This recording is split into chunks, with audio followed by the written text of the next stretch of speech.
So today I really want to talk about childhood trauma. This is really important for me and something that I have been going through the journey of acknowledging my own traumas and how I can better myself, but also how I can be better for others, especially to those that are close to me, and not hurt them. I truly believe just because you had a rough childhood or someone else had a rough childhood that you know of, it doesn't give any excuse to be an awful adult. And what do I mean by being an awful adult? Whether mentally you're abusing someone or physically, whether you're manipulating someone or being sarcastic in a certain way to hurt their feeling, I think it comes in the different forms how you can hurt someone else and how you can truly upset them to their core. I think especially if you're intentional with that, I think that is absolutely awful and I don't agree with that at all. And I remind this to myself every single day before I communicate with someone. Of course, in no any way I'm perfect and I practice as well, and I know from my own experience that I probably have hurt other people indirectly, but at the same time knowing at the back of my head what I'm doing or what I'm saying, and I just think there is no excuse at all. And I'm not saying that we have to be perfect, right? We do get angry, especially with those people who are close to us, and unfortunately we do hurt them the most or they hurt us. It's such an unfortunate situation and it's so sad that it happens. That's why I think it's so important to have the conversations and bring up the problems to the surface instead of sweeping everything under the carpet, especially when it comes down to childhood trauma, because it's so deeply hidden that it definitely takes a lot of work and a lot of effort and a lot of time. And a lot of us don't want to do that. We don't want to dig up our past, the hurt. Why do we want to think about something that really hurt us, right? And a lot of childhood trauma, from my own experience, what I have learned is something that you don't even remember. Over time, when you start working on things, you start acknowledging and you remember your early childhood, like very early to age of 2, let's say, what certain things that your parents were doing or saying or not doing or not saying that really hurt you, and that you have carried that hurt till this day, till your adulthood. And that's why it's so important to remember these things, or try at least, and work and seek for help. Through my own research, I have gained knowledge, and now I understand, which really helps me, that trauma can be in different forms. Yes, it's physical or mental, but trauma could be in a very nice household, that the child is provided with food, is provided with love, and is not being touched and hit in any kind of way, so physically it's not being abused. But if the child is crying and having tantrums and releasing its emotion and learning, because children do, and this is very normal for them to react in that way because they haven't learned how to regulate their own emotion, right? Like many adults still don't know how to regulate their emotion. How do you expect a child to know how to regulate their emotions, especially if the parent's not teaching them? So let's say that child is crying, having tantrums, and if the parent ignores that emotion time over time and just says, be quiet, stop crying, or get over it, it's not a big deal and it's not okay for you to behave like this, and it gets ignored, over time, the child, of course, builds a resilience and knows how to behave or tackle the situation around that specific parent. However, then they don't know how to deal with that hurt inside, because everything is trapped inside, and they not been provided with a simple skill how to regulate their emotion and how to acknowledge and bring to the surface and talk about it, and how to move on from that certain emotion that the child is having at that moment. So that's why I think it's so interesting. Trauma actually can be in a different way. and that can really affect the adulthood. So I'll give you an example of trauma, and this is how I understand, and that's how it's like clear to me, and that is why I'm so willing and also wanting to heal my own traumas. So imagine you have a deep cut on your arm, maybe right to your bone, okay? So you need a medical attention to that, right? You need to go to the hospital. And in order for them to deal with that wound, it needs to be cleaned. It needs to be sterilized first, so there will be no potential infection. And then probably it needs to be stitched up. And then after that, probably you might need some sort of bandage. So this is how the trauma is. So childhood trauma, especially I'm talking about, is an internal wound that we have developed. And because on the repetitive situations, the wound would get deeper and deeper and deeper. And as we grow older, if we don't acknowledge that and we don't heal that wound or wounds, let's say, because most likely you have more than just one wound.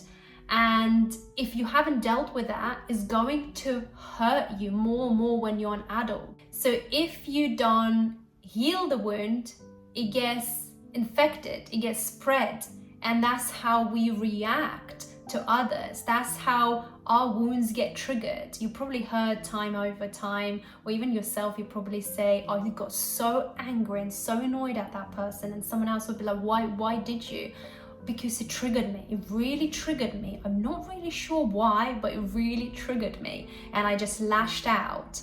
So that's what happens when you don't acknowledge your childhood traumas. And if you don't heal the trauma, it will happen with the same thing or similar way. This is how I look at it. If you don't attend your cut, your wound, especially if you have loads of cuts, like deep cuts, then they get infected, then it's painful. But on the other hand, if you do want to heal your internal wounds, your trauma, it's not going to be easy. It's not an easy path, and it is painful, and you do need time and you need attention and provide lots of patience and love, but it's worth it. It's really worth it. It's the same way if you do go to the hospital, just because they cleaned it, they stitched it up, they put a bandage and you went home, it is not over. It takes time to heal. You most likely will have to go back again to the nurse and they will have to redress it. They will have to have a look at your arm, if it's infected or not, how it's healing, and each time they will be touching and poking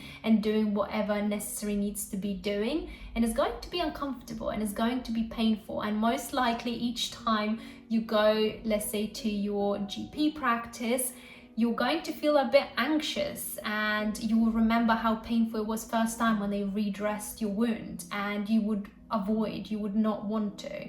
So same is with your internal wounds. Of course it's going to be painful when you try to remember what has happened to you in your childhood, and why are you reacting to your loved one the way you're reacting every single day or every week, and why you're lashing out, why you're being rude, why you're being manipulative, and why you name calling them or anything like that.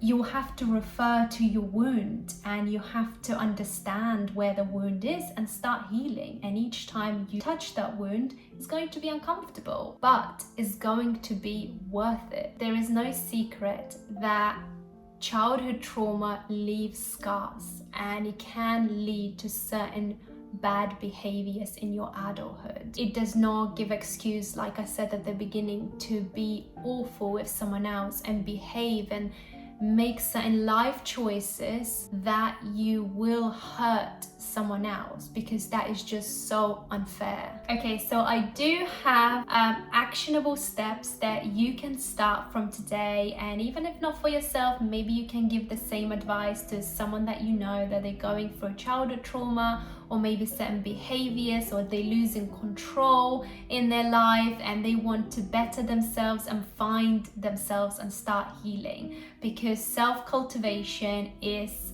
powerful And I don't think there's anything better than self-cultivation. And it's nothing better when you can invest everything in yourself, like when, not everything, but when you start investing in yourself.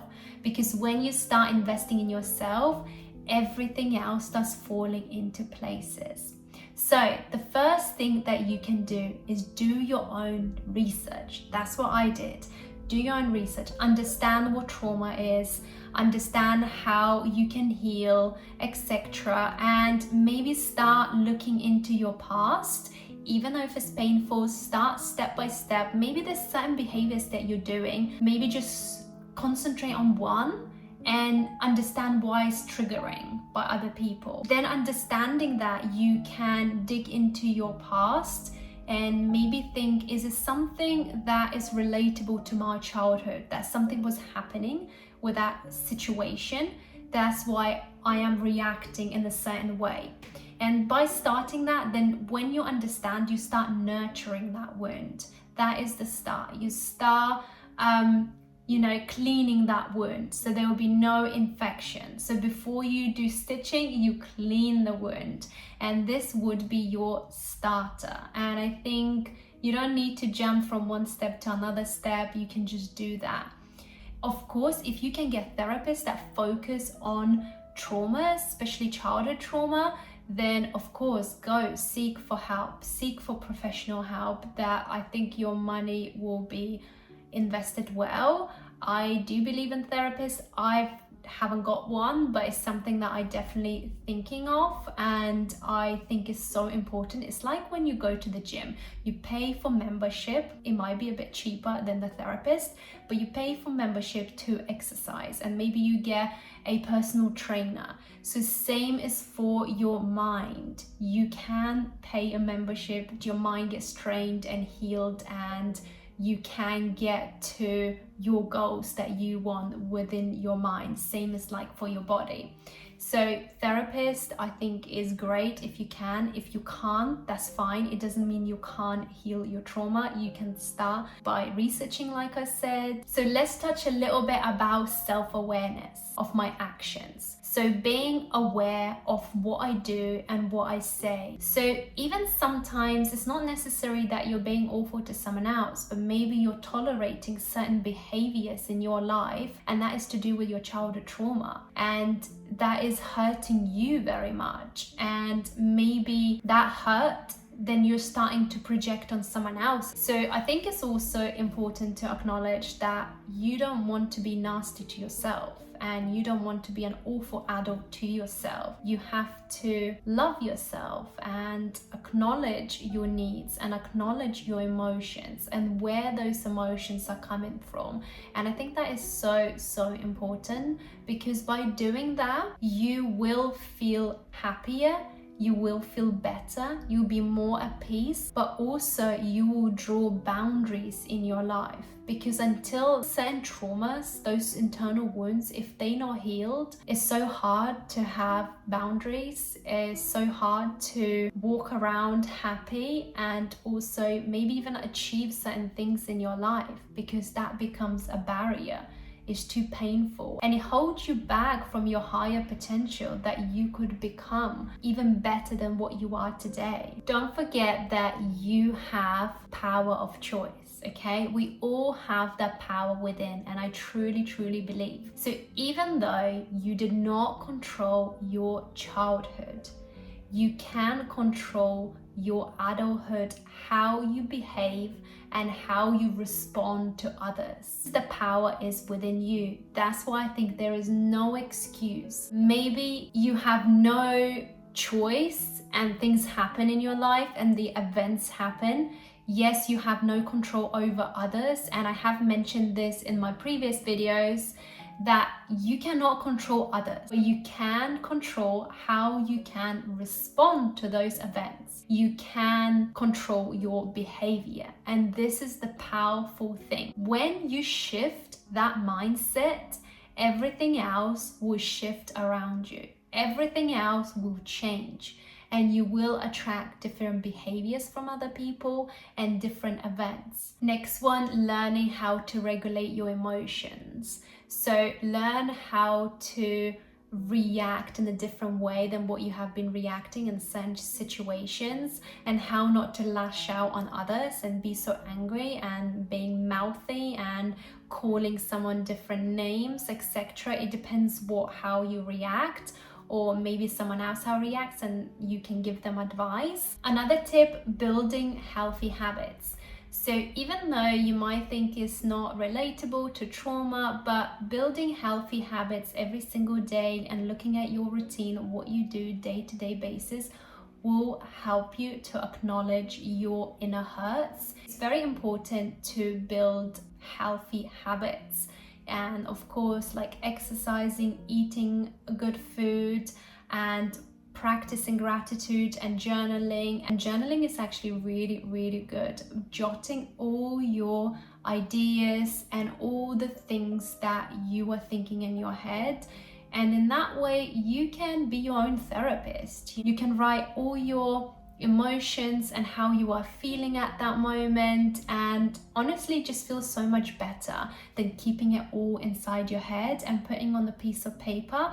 And then also you can look back, and sometimes we forget when we're so emotional what we thought, why we were feeling like that. Sometimes we can't even answer ourselves why we act the way we act. So looking back at your journal and just seeing what you were feeling at that moment, and it might be a repetitive thing that you will notice that you're feeling, and then you can focus on that matter, on that issue, if it's like a repetitive behavior, repetitive thinking that you're having. And I really encourage you to be responsible for your actions.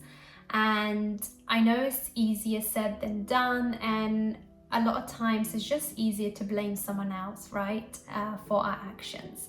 But be responsible for your actions, and always strive for personal growth despite the challenges that you come across. Honestly, it's nothing more worth or more better always working on yourself, on self-growth, on self-cultivation, because especially when you come over certain challenges and over the challenges that you're dealing internally, you become stronger internally. And everything starts within ourselves. There are so many great books that you can learn about childhood trauma and the actions you can take in order to heal your childhood trauma. And lots of videos out there as well on YouTube, you can check it out. Some of them are really great, and professionals get interviewed. One of the videos that I recently watched is on Mel Robbins' channel, and she is great. I really like her. So she invited Dr. Gabo Mate, who specializes in childhood trauma and other things, but really just talks about psychology and mindset. And he explains so well about childhood trauma. So I really recommend to go and check that video out. And I will leave that video in the description below so you can check it out. And one little reminder, that the past is just part of your story, and it doesn't have to be the whole story. You can create your story today, and you don't have to look anywhere else. Most of the answers that you need is within you, and this is so powerful that we have all the power within ourselves. You just need time, attention, nurture yourself, love yourself, and be patient with yourself. And honestly, you'll find all the answers. Just give yourself time and attention. I hope that you found this video valuable, and I hope there's something triggered in your mind to start thinking about your own behaviors or your own traumas that perhaps you have been ignoring for many years. Or maybe you can give advice to someone else, and maybe someone else needs to hear this. So thank you so much for watching. If you have any questions related to this video, then please let me know in the comments below, and I will always get back to your comments. And have a great day, great week, and I'll see you in my next one. Bye bye for now.